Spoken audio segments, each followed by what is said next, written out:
गुरु से लगन कठिन मेरे भाई, लगन लगे बिन काज न सरी हैं, जीव प्रलय हो जाए।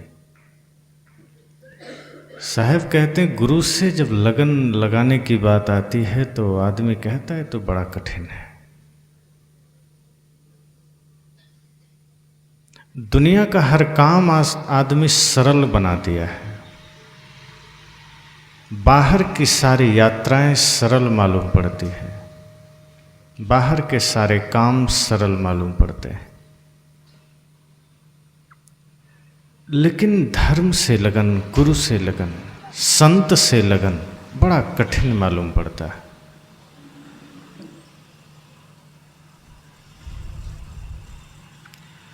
जितना विस्तार हम बाहर करते हैं वो थोड़ा कम भी होगा तो दिक्कत नहीं है,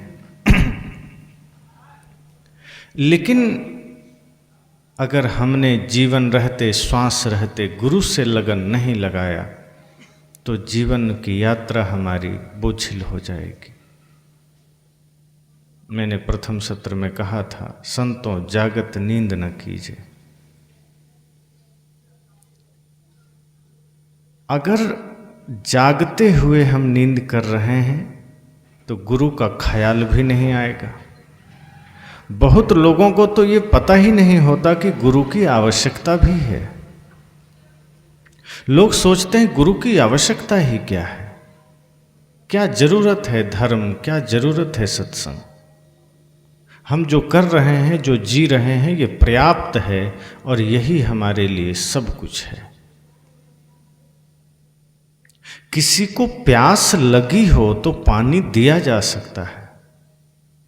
किसी प्यासे को ये पता हो कि मुझे प्यास लगी है तो आप पानी पूछिए, दीजिए।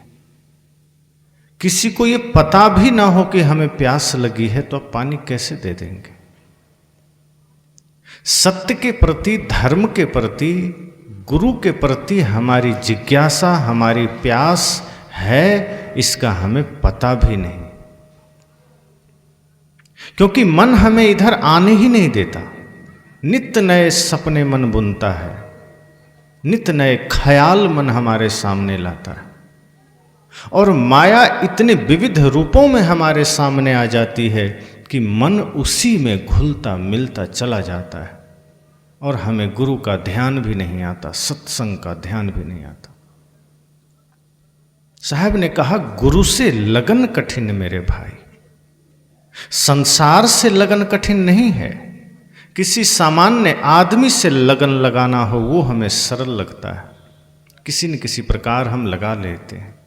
धन से लगन लगा लेते हैं, पद से लगन लगा लेते हैं, दुनियादारी से लगन लगा लेते हैं, पर साहब कहते हैं गुरु से लगन कठिन मेरे भाई। और गुरु का तात्पर्य सब जानते हैं, जो हमें अज्ञान से ज्ञान की ओर ले जाए, जो हमें अंधेरे से प्रकाश की ओर ले जाए। गुरु यहां पद की बात नहीं, गुरु स्थिति की बात है। पद में तो गुरु बहुत हो जाते हैं, आप नज़र दौड़ाएंगे तो कोई जगत गुरु मिल जाएंगे, कोई ब्रह्मांड गुरु मिल जाएंगे, कोई शंकराचार्य मिल जाएंगे, कोई महामंडलेश्वर मिल जाएंगे, कोई पीठाधीश्वर मिल जाएंगे, कोई महंत मिल जाएंगे। तो ऐसे गुरुओं की तो भीड़ लगी है, लेकिन वो गुरु जो अज्ञानता से ज्ञान की ओर ले जाए, ऐसे गुरु जो अंधकार से प्रकाश की ओर ले जाए, साहब कहते हैं ऐसे गुरु से लगन बड़ा कठिन है। एक तो ऐसे गुरु मिलते नहीं हैं, ऐसे गुरु को खोजना हमारे लिए चुनौती हो जाती है। एक तो ऐसे गुरु मिलते नहीं और मिल गए तो उनसे लगन लगता नहीं।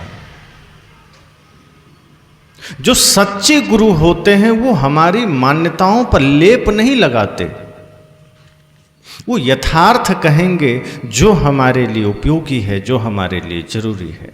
सच्चे गुरु की पहचान क्या है? कुछ लोग कहते हैं हमारे गुरु के पास आइए, यहीं सच्चा ज्ञान मिलेगा।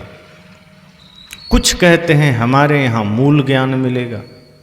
बहुत से लोग हैं जो और कुछ लोग ऐसे भी आ गए हैं जो कहते हैं गुरु की आवश्यकता ही नहीं है, सारा काम मोबाइल से हो जाएगा, टीवी से हो जाएगा, गुरु की जरूरत नहीं, गुरु की आवश्यकता नहीं है। तो गुरु कौन है और गुरु की आवश्यकता क्यों नहीं है? जो हमें अंधकार से प्रकाश में ले जाए। अब अंधकार क्या साहब किसी बाहरी अंधेरे की बात कर रहे हैं कि अभी यहां 2 घंटे बाद अंधेरा हो जाए और कोई आदमी आपकी उंगली पकड़कर लाइट में ले गया तो गुरु हो गया? साहब इतनी साधारण बात तो नहीं कर सकते, ये छोटे से अंधकार की बात तो साहब नहीं कर रहे हैं कि एक कमरे और एक हॉल का अंधेरा आपको खटक रहा है और साहब ने वहां से आपको बाहर निकाल दिया, कि गुफे के अंधकार से आपको बाहर निकाल दिया, कि सूर्यास्त होने के बाद जो अंधेरा आपके सामने है उससे बाहर निकाल दिया। नहीं, साहब ने कहा ये अंधेरा मायने नहीं रखता, बाहर कितना भी अंधकार हो कोई दिक्कत नहीं है, पर भीतर प्रकाश होना जरूरी है ज्ञान का।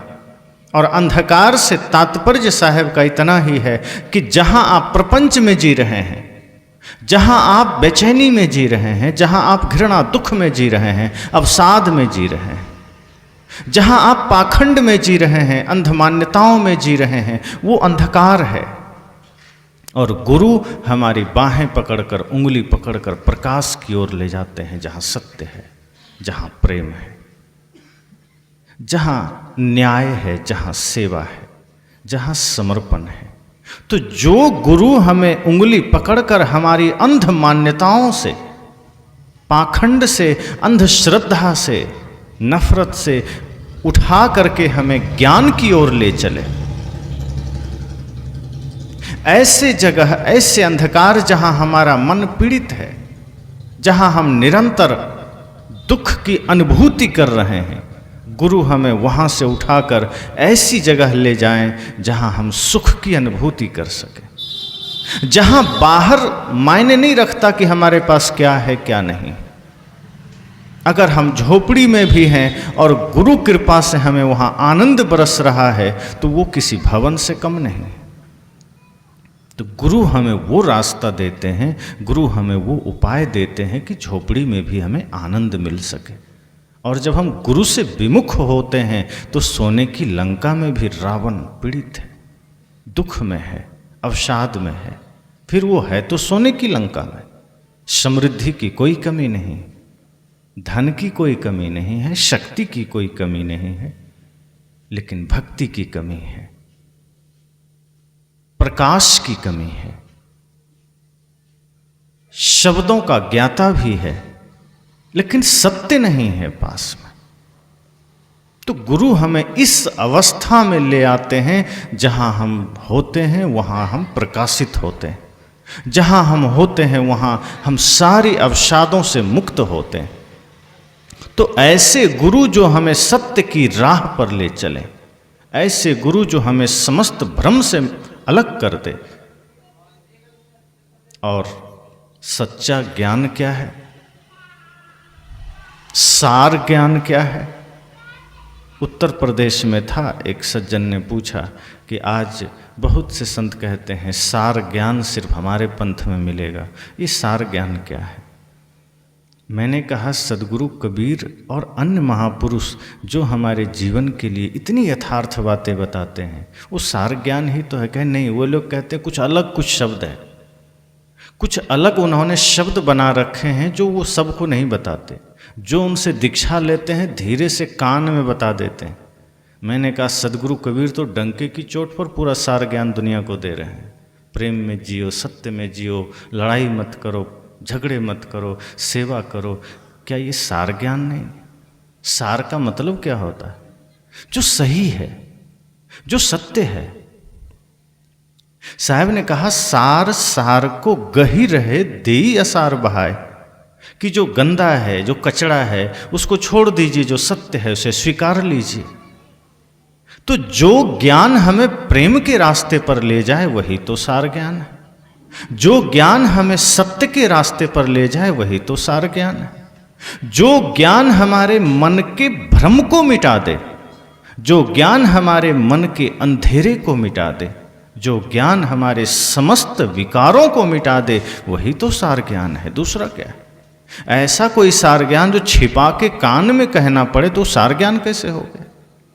और क्या इसका कोई ठेका किसी ने लिया है? जैसे कहीं सड़क बनने का टेंडर पास होता है तो कोई कंपनी को ठेका दिया जाता है। अब जिसने ठेका लिया उसके अलावा दूसरा उस सड़क को नहीं बना सकता। ऐसे ही आज संसार में किसी ने सार ज्ञान का ठेका लिया होगा। अब ये ठेका उसको किसने दिया? टेंडर कहाँ पास हुआ कि सार ज्ञान उसी के पास मिलेगा, दूसरे के पास नहीं मिलेगा? ये सार ज्ञान के नाम पर भी लोग को भ्रम में डालने वाले लोग यहाँ हैं। मूल ज्ञान, सार ज्ञान, एक नाम, दो नाम, बहुत से नाम चलने लगे।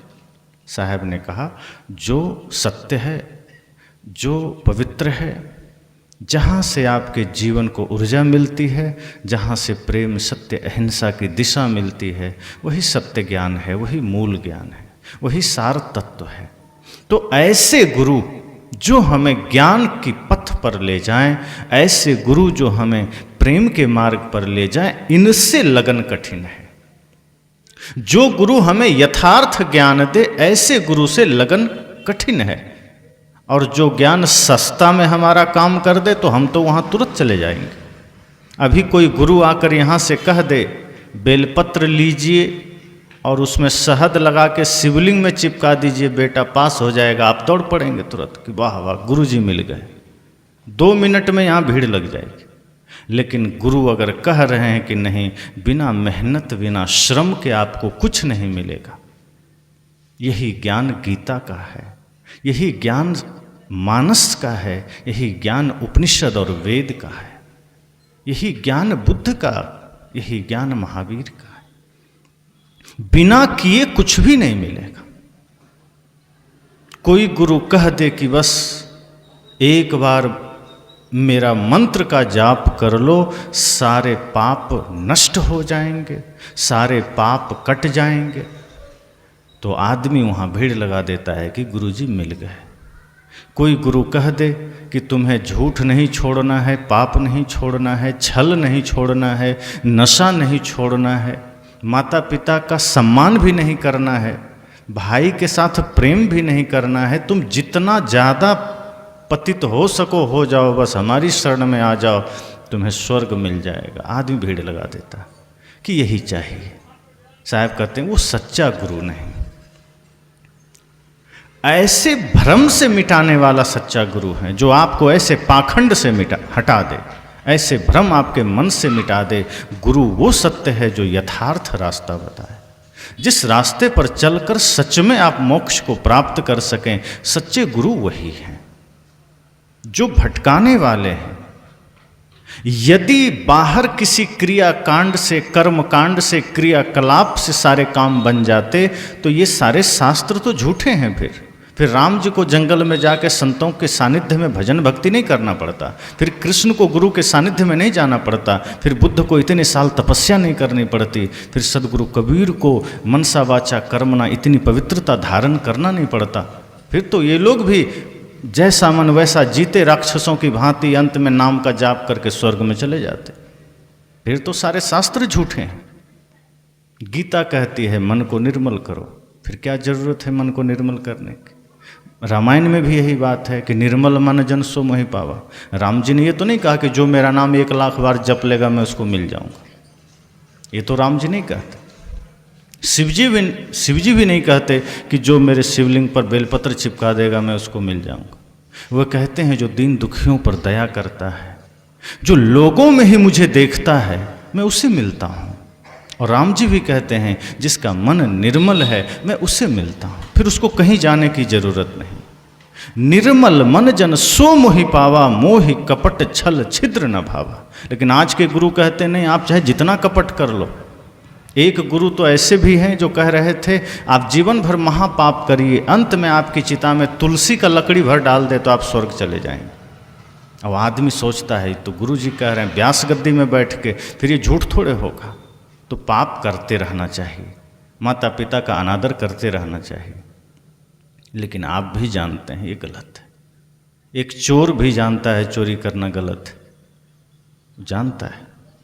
एक शराबी भी जानता है शराब पीना गलत है, लेकिन भ्रम में पड़ के, अविद्या में पड़ के, अज्ञानता में पड़ के वो करते चला जाता है। जानता है आदमी नशा गलत है, नफरत गलत है, कोई नहीं जानता ऐसा नहीं। कौन नहीं जानता भाई से विवाद नहीं करना चाहिए, कहता है, दूसरे को समझाता है। वो अपने भाई पर मुकदमा किए रहता है, अपने भाई से झगड़ा किए रहता है और पंचायत में दूसरे को समझाता है, देखो भाई है, लड़ना मत। और अपना लड़ाई में बैठा है, अपना भाई का हक छीन के बैठा है।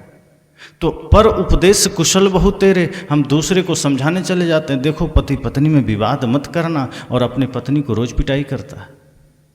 ये समस्या है। तो जब सच्चे गुरु नहीं मिलते हैं तो ज्ञान जीवन में होता नहीं है, आचरण भी नहीं होता। फिर हम उसी भ्रम में रहते हैं कि जितना पाप करना है कर लेंगे, अंत में जाके मंदिर में एक बार भगवान का नाम लेंगे, सारा काम बन जाएगा। एक बार गुरु के पास जाएंगे, गुरु जी मंत्र दे देंगे, जाप करेंगे, सब कुछ हो जाएगा। साहब कहते हैं ये सब भ्रम है। भ्रम से निकालता जो है वो सच्चा गुरु है। अज्ञानता से जो ऊपर उठा दे वो सच्चा गुरु है। और ऐसे गुरु से लगन लग जाए ये थोड़ा कठिन होता है। ऐसे गुरु से मन लग जाए, ऐसे गुरु के पास हम टिक जाएं, ये कठिन होता है। हम भी सस्ता गुरु खोजने निकल जाते हैं कि कोई सस्ता गुरु मिल जाए जो हमें बोले नहीं कि चाय छोड़ दो। हम भी सोचते हैं गुरु ऐसे मिल जाए जो ना कहे कि बीड़ी छोड़ दो, जो ना कहे कि शराब छोड़ दो, जो बिल्कुल ना कहे कि भाई से झगड़ा ना करो। हम खोजते हैं ऐसे गुरु को जो कहे तुम जो करते हो करो, ठेका मैं ले लेता हूँ, बस मुझे दक्षिणा देते रहो, मैं तुम्हारे पाप काटता रहूँगा। गुरु ठगते चले जाते हैं, शिष्य ठगाते चले जाते हैं। साहब ने कहा ऐसे गुरु से नहीं, ऐसे गुरु से तो लगन हम लगा ही लेते हैं। जहाँ सच्चे गुरु आ जाते हैं वहाँ हमारी लगन नहीं लग पाती, क्योंकि सच्चे गुरु हम हमारी कमियों को बकसते नहीं हैं। वो कहते हैं नहीं ये समस्या है, इसको मिटाना है, और जब समस्या मिटेगी, अंधकार मिटेगा, जब तक नहीं तो प्रकाश में तुम जाओगे कैसे। एक बार एक जगह गुरुजी बोल रहे थे, एक संत, बहुत देर से प्रवचन चल रहा था, कुछ जवान लड़के उधर से चले आ रहे थे, सोचा चलो आज सुनते हैं सत्संग। जैसे ही वो निकट आया पंडाल के तो गुरुजी ने कहा शराब नहीं पीना चाहिए, जुआ नहीं खेलना चाहिए, बीड़ी नहीं पीना चाहिए, तंबाकू नहीं खाना चाहिए। अब ये सारी बातें सुन करके वो लड़के कहे गलत जगह आ गए, हम लोग तो ये सब काम करते हैं, हम तो ऐसे गुरु खोज रहे हैं जो बीड़ी पीने से मना ना करे, हम तो ऐसे गुरु की तलाश में हैं जो शराब साथ में बैठ के पिए, हम तो ऐसे गुरु की तलाश में हैं जो जुआ खेले तो हमको भी साथ में खिलावे। ये तो सब कुछ मना कर रहे हैं, ऐसे गुरु ठीक नहीं है, लगता है नकली गुरु। वो लौट गए। संत ने देखा कि कुछ जवान लड़के आ रहे थे गिरोह में, लौट गए। तो संत ने सोचा कि यहाँ तो सब बूढ़े बैठे हैं और उपदेश जवान सुनेगा ही नहीं, तो मेरा उपदेश कहना तो सार्थक नहीं हुआ। बुजुर्गों ने तो अपनी ज़िंदगी जी ली है, अब वो अपने अनुभव में हैं, अपने जीवन में हैं, अब इनको क्या सिखाऊं। संत ने सोचा अगर ये रोगी चला ही जाएगा तो मैं दवाई किसको बांटूं, और ये जवान सब जा रहे हैं। तब संत ने एक ट्रिक अपनाया, थोड़ा सा अपने बात को परिवर्तित किया, थोड़ा सा अपने आप को चेंज किया। गुरु ने कहा वैसे तो बीड़ी नहीं पीना चाहिए, लेकिन कभी कभार पी लेने में कोई हर्ज नहीं है, क्योंकि बीड़ी पीने से कभी भी आपको कुत्ता नहीं काटेगा। ये शब्द जैसे ही गुरु ने कहा तो लड़कों ने कहा अरे बीड़ी पीने का समर्थन कर रहा है। तो जो बीड़ी पीने वाला था वो लड़का घूम गया, कहा नहीं हम चलते हैं, ये गुरुजी हमारे लायक है। अब गुरुजी ने कहा वैसे तो शराब नहीं पीना चाहिए, लेकिन कभी कभार होली दिवाली में पी लेने से कोई हर्ज नहीं है, क्योंकि शराब अगर पियोगे तो कभी भी बूढ़ा नहीं होगे। जैसे ही कहा तो जो शराबी था कहा लगता है गुरुजी हमारे लिए ही आए हैं, चलते हैं, हम तो झूठे लौट गए थे, गुरुजी हमारे लायक। वो लौट गया। अब गुरुजी ने देखा कि एक दो और जा रहा है, गुरुजी ने कहा जुआ नहीं खेलना चाहिए, लेकिन पर्व त्यौहार में कभी थोड़ा मोड़ा खेल लो तो कोई हर्ज नहीं है, क्योंकि जब जुआ खेलोगे तो कभी भी घर में डाका नहीं पड़ेगा, चोरी नहीं होगी। अब जो जुआड़ी लोग थे वो सब लौट गया, कहा गुरुजी तो दीक्षा लेने लायक, तो गुरु बनाने लायक है। लगता है ये अपने क्षेत्र के नहीं हैं, अपने क्षेत्र के गुरुजी तो हमेशा निंदा शिकायत करते रहते। सभी लड़के वापस आ गए, प्रवचन खत्म हुआ, सभी लड़के गुरुजी के पास गए, कहे गुरुजी बड़ी श्रद्धा से आए, आज तक जितने भी संत आए सब बीड़ी छोड़ दो, तंबाकू छोड़ दो, गुटखा छोड़ दो, जुआ छोड़ दो, दिमाग खा जाते थे। आज पहली दफ़ा आप जैसे महान संत का दर्शन हुआ जो बीड़ी पीने की बात कर रहे हैं, जो शराब पीने की बात कर रहे हैं, जो जुआ खेलने की बात कर रहे हैं। मैं धन्य हो गया, कृपा करिए हमें दीक्षा दे दीजिए। लेकिन ये बताइए कि हम बीड़ी पीते हैं, हमें फ़ायदा होगा ना? गुरुजी ने कहा बिल्कुल बहुत फ़ायदा होगा। कहा आप कह रहे थे कि कभी कुत्ता नहीं काटेगा, इसका क्या अर्थ है? गुरुजी ने कहा अरे सुनो, जब तुम बीड़ी पियोगे तो पीते पीते तुम्हारा फेफड़ा तो जल जाएगा, हमेशा खांसते रहोगे और झुक जाओगे।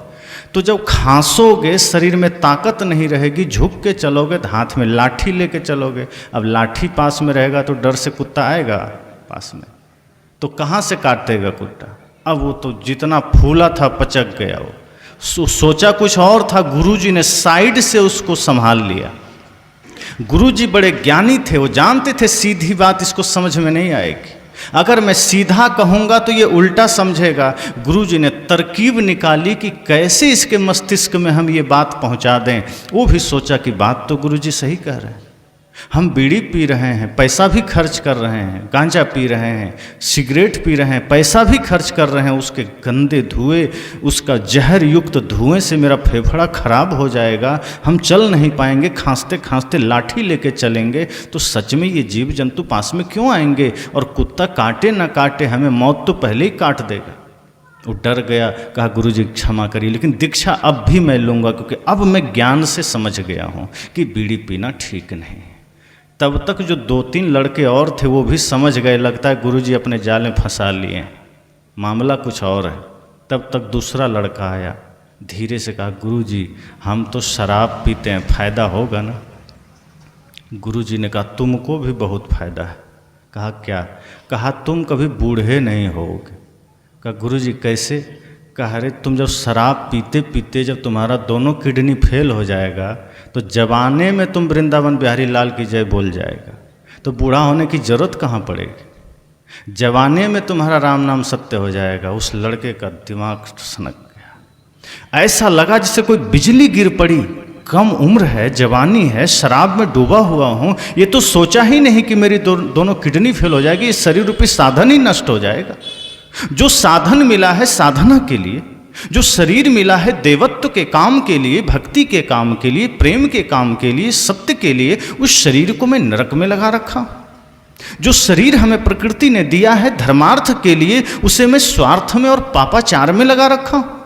गुरु ने कहा सावधान हो जाओ, उम्र कम है, अब तुम बहुत सारा डैमेज तो शरीर का कर चुके हो, बहुत सारा नुकसान कर चुके हो, चेत जाओ, किस अंधेरे में तुम जी रहे हो, उठो बाहर निकलो, इससे पहले कि मृत्यु को तुम आमंत्रण दो और तुम्हारी इन्हीं नासमझियों से अकाल मृत्यु हो जाती है। कुछ लोग कहते हैं ना अकाल मृत्यु कैसे होती है?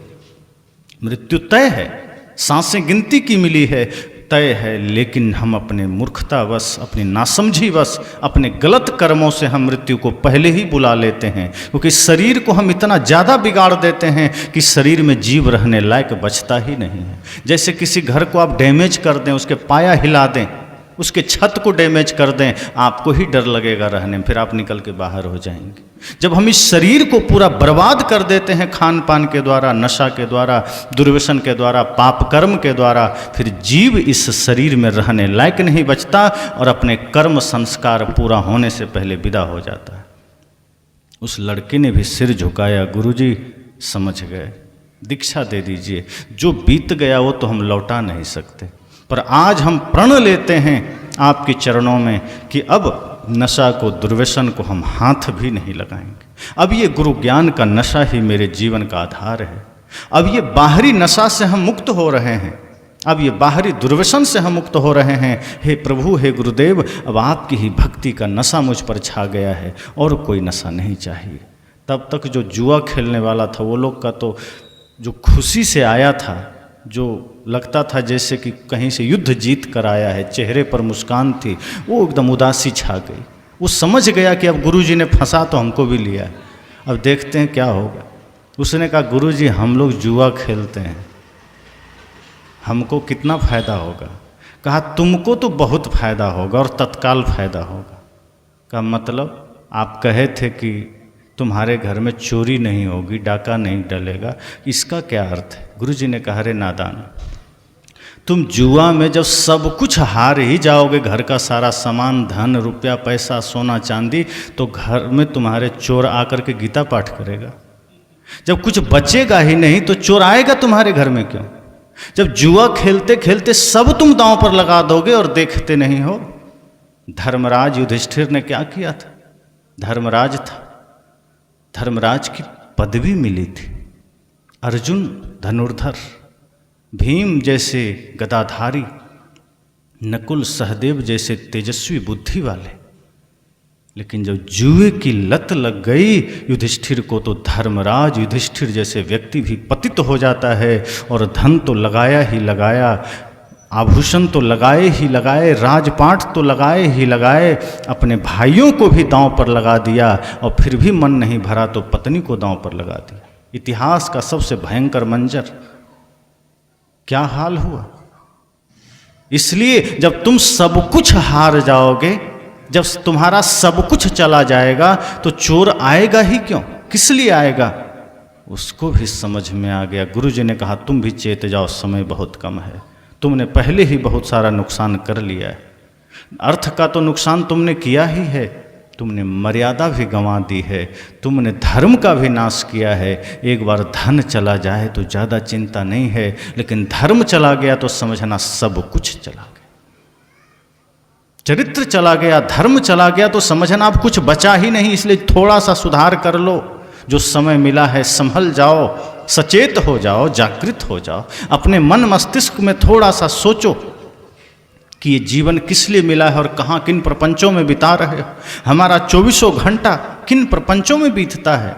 फिजूल की बातों में हम अपने जीवन को बर्बाद कर देते हैं, फिजूल के गप्पों में हम अपने जीवन को बर्बाद कर देते हैं। कोई जुआ में बर्बाद कर रहा है, कोई नशा में कर रहा है, कोई व्यर्थ के गपबाजियों में बर्बाद कर रहा है, व्यर्थ की कल्पनाओं में बर्बाद कर रहा है। गुरु ने कहा, सावधान हो जाओ, ये जीवन दोबारा नहीं मिलेगा। इसलिए सजग हो जाओ। और ऐसे गुरु से लगन थोड़ा कठिन होता है, लेकिन आगे साहब क्या कहते हैं, लगन लगे बिन काज न सरी हैं। पर अगर ऐसे गुरु से लगन न लगे तो काम भी नहीं बनेगा।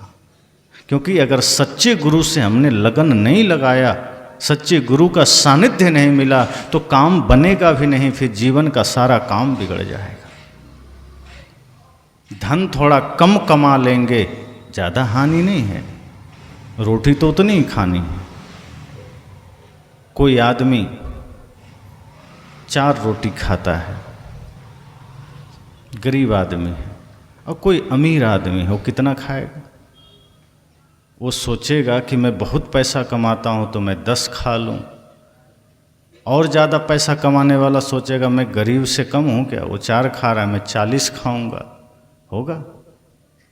बल्कि उल्टा होता है, जो गरीब है वो 4 खाता है, जो बहुत अमीर है वो 1 ही रोटी खाता है, पचा ही नहीं पाता, शरीर उस योग्य बचता ही नहीं।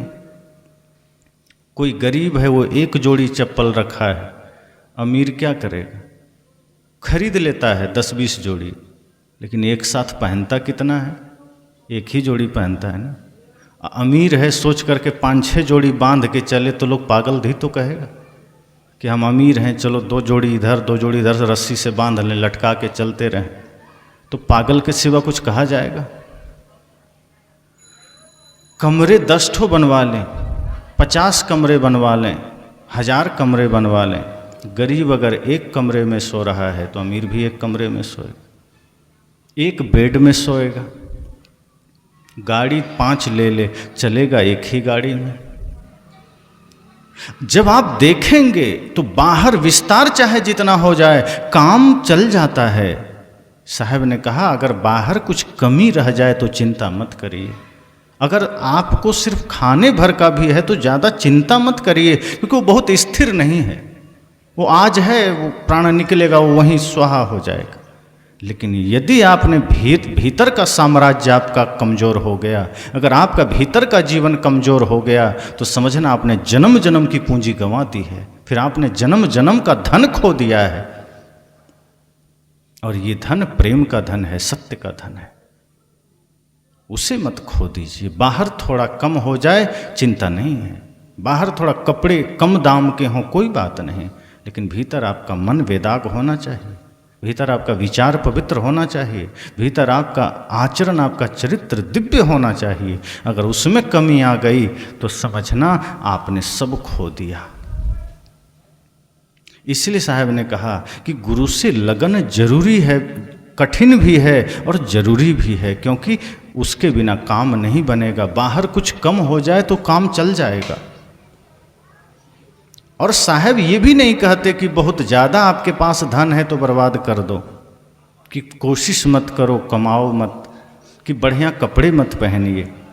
साहब ये नहीं कहते कि आप गंदे कपड़े पहनिए, कि साफ कपड़ा लाइए तो गोबर लगा के पहनिए, ऐसा थोड़े कहते। वे कहते हैं कपड़े भी साफ रखिए, घर भी अगर आप बढ़िया बना रहे हैं बना लीजिए, बाहर भी बढ़िया रखिए, लेकिन भीतर और बढ़िया रखिए। बाहर सब कुछ बढ़िया हो और भीतर का जीवन परम बढ़िया हो। साहब का कहना इतना ही है कि दिए कैसे भी हों, ज्योति जलनी चाहिए। हम क्या करते हैं, ज्योति ही नहीं जलती, बाकी दिए की नक्काशी में लग जाते हैं। सोचते हैं मिट्टी का रखें कि लोहे का रखें कि पीतल का रखें कि चांदी का रखें कि सोने का रखें, पर ज्योति का ध्यान नहीं है। साहब कहते हैं दिए मिट्टी का भी है, आटे का भी है, चलेगा, ज्योति सब में जलनी चाहिए। महत्व ज्योति का है। अगर ज्योति बुझ जाए, हम ज्योति ना जलाएं, तो फिर दिए सोने का भी है तो क्या काम का। साहब कहते हैं शरीर कैसा भी है, गोरा काला, कपड़े कैसा भी है, महंगा या सस्ता, आपका मन महंगा होना चाहिए, मन आपका पवित्र होना चाहिए। और जिसका मन पवित्र है वो व्यक्ति बहुत मूल्यवान हो जाता है, महंगा हो जाता है। और जिस व्यक्ति का मन दिव्य हो गया, पवित्र हो गया, फिर उससे ज़्यादा कीमती कुछ भी नहीं है। संसार के हर चीज का कीमत है, संसार के हर चीज का मूल्य है, लेकिन धर्म का, भक्ति का, प्रेम का कोई मूल्य नहीं है। इतना दिव्य है, अमूल्य है, अनमोल है कि ये धन अगर जीवन में आ जाए तो उससे बड़ा धर्मात्मा, उससे बड़ा सम्राट कोई नहीं। इसलिए तो साहब कहते हैं अर्व खरब लो दर्ब है, उदय अस्त लो राज, भक्ति महात्म ना तुले, ये सब कोने काज। किसी ने कहा कि हमारे पास करोड़ों की दौलत है, साहब ने कहा भक्ति है, उसने कहा नहीं, कहा फिर किसी काम का नहीं। किसी ने कहा मेरे पास उदय, जहाँ सूर्योदय होता है जापान के तरफ, जापान से लेकर अमेरिका जहाँ अस्त होता है, उतना तक का राज्य हमारा है। अंग्रेज़ों के ज़माने में कहा जाता है ना, जहाँ से सूरज उगता था, जहाँ डूबता था, पूरा धरती पर उसी का शासन था। तो लोगों ने साहब से कहा कि ये पूरा साम्राज्य हमारा है। साहब ने कहा भक्ति है, कहा नहीं, कहा फिर 2 कौड़ी का भी नहीं। अर्ब खरब लो दर्ब है, उदय अस्त लो राज, भक्ति महात्म ना तुले, ये सब कोने काज। भक्ति की महिमा इतनी बड़ी है कि अगर भक्ति तुम्हारे जीवन में नहीं है तो ये सब व्यर्थ है, क्योंकि ये सब जाएगा नहीं। ऐसा नहीं कि साहब ने कहा कि इसकी कोई महत्ता, उपयोगिता नहीं है, वो भक्ति से तुलना कर रहे हैं कि अगर भक्ति नहीं है तो ये किसी काम का नहीं, क्योंकि ये धन और शरीर है ही भक्ति के लिए, और तुमने भक्ति ही नहीं कमाया तो शरीर किस काम का। शरीर भी मिट जाएगा, और शरीर मिट गया तो धन तो मिटना ही मिटना है। तो जो शरीर ही नहीं रहेगा तो शरीर से जुड़े हुए पदार्थ कैसे रहेंगे। और शरीर जिस हेतु से मिला है वो काम भक्ति है। भक्ति जीवन में जरूरी है, परमार्थ जीवन में जरूरी है। एक है स्वार्थ, एक है परमार्थ। स्वार्थ का अर्थ है वह कार्य जो अपने प्रयोजन के लिए बस किया जाए, वो स्वार्थ है। अब प्रयोजन है मतलब जो दूसरे के लिए किया जाए, जो श्रेष्ठ लक्ष्य, श्रेष्ठ ध्येय जिस कार्य में हो। प्रयोजन, श्रेष्ठ प्रयोजन जिसके लिए आपका मन बुद्धि चित्त में श्रेष्ठ विचार हो, परहित की भावना है, दूसरे की सेवा की भावना है, सबके प्रति खुशी की भावना, दीन दुखी पर करुणा की भावना है। साहब कहते हैं फिर वो जीवन महान होता है। और ये सारा ज्ञान हमें गुरु से मिलता है। इसलिए साहब ने कहा गुरु से लगन कठिन मेरे भाई। गुरु से लगन तो कठिन है, मुश्किल से लगता है। गुरु के पास हम नहीं जा पाते, सत्संग में हम नहीं जा पाते, दुनियादारी में हम स्वयं को इतना झोंक देते हैं कि उसका एहसास ही अंत में हो पाता है। कितना भी गुरु चोट करें, कोई कोई ही गुरु के पास पहुंचता है। लेकिन माया इतनी प्रबल है कि वहाँ निमंत्रण नहीं देना पड़ता। आप खुद अनुभव करेंगे, सत्संग के लिए आप निमंत्रण कार्ड बांटते हैं, जगह जगह जाते हैं, अनाउंस करवाते हैं, तब भी लोग गिने चुने पहुंचते हैं। पर आप कहें ऑर्केस्ट्रा कर दीजिए, नाच का प्रोग्राम कर दीजिए या कुछ ऐसा जो मायावी चीज़ है, फिर आपको मना करना पड़ता है कि कम आइएगा, बहुत कम जगह व्यवस्था है। फिर आदमी पहुंच जाता है, क्योंकि मन के लायक भोजन वहाँ मिल रहा है। और जहाँ मन को भोजन मिले, मन आपको उठा के ले चलता है। लेकिन जहाँ आत्मा का भोजन मिलता है, जहाँ भक्ति है, जहाँ प्रेम है, वहाँ आप जल्दी नहीं जा पाते। क्योंकि मैंने कहा गुरु का मिलना भी कठिन है, गुरु से लगन लगना भी कठिन है, और धर्म के प्रति प्यास होना भी कठिन है। बहुत से लोगों को धर्म के प्रति, सत्संग के प्रति प्यास ही नहीं जगती। जितनी प्यास हमें संसार के प्रति होती है, उतनी प्यास हमें सत्संग के प्रति नहीं होती। और कई बार भीतर वो प्यास है, उसके बिना दुख है हमारे जीवन में, लेकिन हम समझ नहीं पाते। हमें पता ही नहीं चलता कि जो प्यास, जो कष्ट हमारे जीवन में है, इसका रास्ता गुरु के पास है, लेकिन हम जाना नहीं चाहते। हम वहाँ भी फिर सस्ता काम खोजने लग जाते हैं कि कोई पंडित जी मिल जाएं और थोड़ा सत्यनारायण व्रत कथा कर दें, काम बन जाए, हमको ज़्यादा लफड़ा न करना पड़े।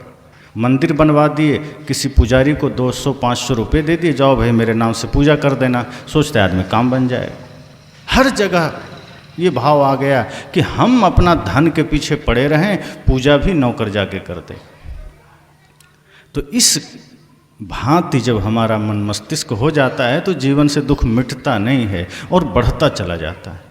मैंने कहा कि कोई ज़रूरी नहीं है कि बाहर हमारे पास कितना साधन है भक्ति के लिए, बाहर ज़्यादा साधन नहीं चाहिए। भक्ति के लिए मन कितना तैयार है, ये महत्वपूर्ण है। आपके पास बाहर साधन कम हो सकता है, बाहर आपके पास दिक्कतें हो सकती है। किसी के पास 10 कमरे हैं, किसी के पास 1 ही हो सकता है, किसी के पास कपड़ों का अंबार है, किसी के पास कम हो सकता है। लेकिन मन कितना तैयार है ये मायने रखता है। भक्ति के लिए मन कितना पवित्र है ये मायने रखता है। मैंने कहा दिया में ज्योति महत्वपूर्ण है, दिया महत्वपूर्ण नहीं। जैसे नदी है, तो नदी अगर सूखी है तो कोई महत्व की नदी नहीं है। नदी में अगर पानी है तो वो महत्वपूर्ण है, कुआं में जल है तो महत्वपूर्ण है, दिया में बाती है तो महत्वपूर्ण है, शरीर में प्राण है तो महत्वपूर्ण है। इसी तरह जीवन में भक्ति है तो महत्वपूर्ण है। अगर भक्ति नहीं है और सब कुछ है, बाहर के सारे साज सज्जा है, तो फिर किस काम का? ये तो छीन लेगा मौत एक दिन। आप कितना भी सजा लीजिए, गहने पहन लीजिए, सोना चांदी पहन लीजिए, प्राण भी निकल जाए, अपना परिवार ही शरीर से सारे गहने नोच लेगा। वो ध्यान भी नहीं देगा कि दर्द होगा, बढ़िया से खोलें, कान में है खींच लेगा ऐसे। वो नहीं देखता कि चोट उट लग जाएगा। वो जानता है चोट का एहसास करने वाला जीव निकल चुका है, अब कोई कष्ट नहीं होगा। वो ये भी नहीं सोचेगा कि इन्हीं के हैं, छोड़ देते हैं, जल जाएगा। नहीं, वो जानता है शरीर तो नश्वर है, पर ये गहने नश्वर थोड़े हैं, ये ले लेते हैं। शरीर छोड़ देता है, उसको जला देता है। तो जो महत्वपूर्ण है हम उसका प्रयास नहीं करते, उसके लिए प्रयत्न नहीं करते। लेकिन जो नश्वर है, जो मिटने ही वाला है, हम उसके प्रति लगे हैं। साहब ने कहा गुरु से लगन कठिन मेरे भाई, लगन लगे बिन काज न सरी हैं, जीव परलय हो जाए। कहा जब तक लगन नहीं लगेगा काम नहीं बनेगा, और अगर गुरु से लगन नहीं लगाए तो जीवन का विनाश निश्चित है, प्रलय हो जाएगा। फिर जो कमाए थे वो भी चला जाएगा। पूर्व जन्म का कुछ कर्म रहा होगा बढ़िया, इस जन्म में आ गए। अगर आज हमने सही से काम नहीं किया तो जो पूर्व का पुण्य लेकर आए हैं वो भी हम गंवा देंगे, और यहां तो हम पाप कमा के ही जाएंगे अगले के लिए। इसलिए साहब कहते हैं, अरे दिल गाफिल गफलत मत कर, एक दिन जम तेरे आवेगा। सौदा करन को याजग आया, पूंजी लाया मूल गंवाया। प्रेम नगर का अंत न पाया, ज्यों आया त्यों जावेगा। अरे दिल गाफिल गफलत मत कर, एक दिन जम तेरे आवेगा। कहा एक दिन यम आएगा, ये तो तय है। फिर गुरु से लगन क्यों नहीं लगा रहे? क्यों अपने विनाश की प्रतीक्षा कर रहे हैं? जब बारिश की आशंका हो तो आदमी छाता ले लेता है, या रेनकोट पहन लेता है, या घर का मरम्मत करा लेता है, या बंद गाड़ी में निकलता है। और यहाँ तो प्रतिपल विनाश की आशंका मंडरा रही है। हम भक्ति नहीं कर रहे, हम मन को निर्मल नहीं कर रहे, हम तो उन्हीं प्रपंचों में जीते चले जा रहे हैं। बाहर थोड़े से भी खतरे की आशंका होती है, हम स्वयं को सुरक्षित कर लेते हैं। आदमी लाइफ इंश्योरेंस करवाता है, बीमा। हमें लगता है सबके पास बीमा होगा, क्यों करवाते हैं?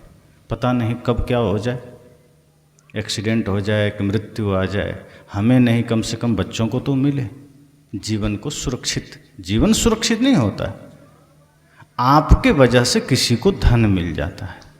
उसमें लिखा तो है कि मृत्यु के साथ भी, मृत्यु के बाद भी, पर मृत्यु के बाद आपको धन मिलेगा नहीं, वो सिर्फ कहावत है। आपके नाम पर 10 करोड़ का भी बीमा हो जाए, अगर हम और आपके नाम पर बहुत ज़्यादा पैसा बीमा में कर दिए, अब प्राण निकल गया, किसको मिलेगा? परिवार को, आपको नहीं मिलेगा। पर धर्म का जो बीमा है, सत्य का, भक्ति का जो बीमा है, ये दूसरे को नहीं मिलता। अगर आपने किया है, ये भक्ति की बीमा ऐसी है, आपको ही मिलेगा। इसलिए हम बाहर सब कुछ सुरक्षित कर लेते हैं, पर ये विनाश हमारे सिर पर खड़ा है और हम जाग ही नहीं रहे। हम फिर भी जीवन को रंगते चले जा रहे हैं कुरंग में। हम जीवन को रंगते चले जा रहे हैं माया के रंग में, प्रपंच के रंग में, विकारों में। साहब कहते हैं सजग हो जाइए, जागृत हो जाइए। कोई भरोसा नहीं है, कोई ठिकाना नहीं है जीवन का। सबसे क्षणभंगुर आपका हमारा जीवन है। और साहब ऐसी बात करके हम सबको निराश नहीं करते हैं, हताश नहीं करते हैं। वे कहते हैं जीवन बहुत लंबा है, इस चक्कर में आदमी लापरवाह होकर के जीते चले जाता है। साहब कहते हैं जीवन को इस तरह जियो, ये सोचकर जियो कि अगला पल का भरोसा नहीं है, कल का भरोसा नहीं है। आज जितना मिला है हमें पूरी उत्साह के साथ जीना है, पूरे उमंग के साथ जीना है। साहब ये नहीं कहते कि निराशा के साथ जीवन बिताइए, साहब ये भी नहीं कहते कि दुख में जीवन बिताइए। इतने उमंग से बिताइए कि आप भी खुश रहिए, दूसरों को भी खुशियाँ बांटिए। आप भी प्रेम में रहिए, दूसरे को भी प्रेम बांटिए। आप भी मीठा बोलिए, दूसरे को भी मीठा बोलने के लिए दीजिए। ऐसी वाणी बोलिए मन का आपा खोए, औरन को शीतल करे आपो ही शीतल हो। इसलिए मैंने कहा गुरु से लगन कठिन मेरे भाई, लगन लगे बिनु काज न सरी हैं, जीव परलय हो जाए। साहब की ये वाणी बहुत महत्वपूर्ण है। सभी लोग अपने अपने घर जाकर के इस पर मनन कीजिएगा कि सच में संसार से कितना सरलता से लगन लग जाता है। किसी से भी लगन लगा लेते हैं, कहीं भी प्राणी पदार्थों में हम लगन लगा लेते हैं, पर गुरु से लगन कितना सोचते हैं। गुरु से लगन लगाना हो, धर्म का काम करना हो, सेवा का काम करना हो, भक्ति के मार्ग पर चलना हो, हम कितना सोचते हैं, पर गलत करने के लिए कभी सोचते ही नहीं, पाप करने के लिए कभी सोचते ही नहीं। अब तो आदमी सत्संग और कथा के लिए भी मुहूर्त निकलवाता है कि कौन सा समय अच्छा है जहां हम कथा सत्संग कराएं। आदमी ये नहीं जानता कि सत्संग तो अपने आप में शुभ है, जिस घड़ी जिस समय कर दो सब कुछ शुभ हो जाता है।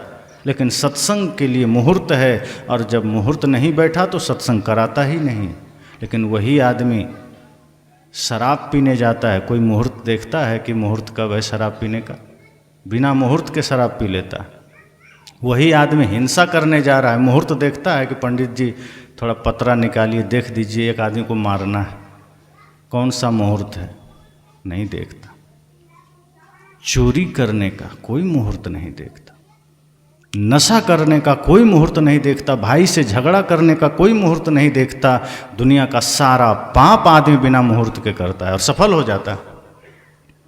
लेकिन धर्म का काम करना हो, गुरु से लगन लगाना हो, भक्ति के मार्ग पर चलना हो, हम गुणा भाग करने लगते हैं, सोचने विचारने लगते हैं, पतरा देखने लगते हैं, लगन बैठाने लगते हैं। साहब कहते हैं फिजूल है। बस इतना है, जाग जाइए, सत्संग आपको जगाने आया है, सत्संग आपको जीवन में सदैव आपको आनंदित करने आया है। ये सत्संग ही है जो आपको आनंद दे सकता है, गुरु ही है जो आपको परमानंद का साम्राज्य दे सकते हैं। संसार तो आपको क्षण भर के लिए सुख देगा, पर गुरु आपको जन्म जन्म का सुख देंगे। जन्म जन्म की पूंजी पाई, जग में सभी खोवायो, पायो जी मैंने राम रतन धन पायो। मीरा ने कहा कि मैंने जन्म जन्म की पूंजी गुरु से पा लिया है। संसार में थे तो इसी जन्म भर का धन मिल गया मुझे, लेकिन जब मैं जाता, संसार मेरा छूटता, तो सब यहीं छूट जाता। पर गुरु ने मुझे वो भेद दे दिया, वो ज्ञान दे दिया, उस धन का पता बता दिया जो जन्म जन्म तक साथ रहेगा। वो धन हमारा कभी छूटेगा नहीं। इसलिए हम सबको भी यही चेष्टा करनी है कि संसार से तो लगन लग ही गया, लग ही जाता है। जन्म लेते हैं धीरे धीरे, माता पिता भाई बंधु होते, धन जमीन पूरा संसार को हम जानने लगते हैं। पर ध्यान दीजिए, इन सब के बीच में गुरु से लगन लगाना मत भूलिए, क्योंकि इस माया रूपी जगत से, इस संसार रूपी सागर से पार कराने वाले गुरु ही हैं। जब हम अपना लगन गुरु के साथ लगा लेंगे तो गुरु हमें पार कर देंगे। और गुरु सिर्फ पार ही नहीं करते, हमें भी गुरु रूप बना देते हैं।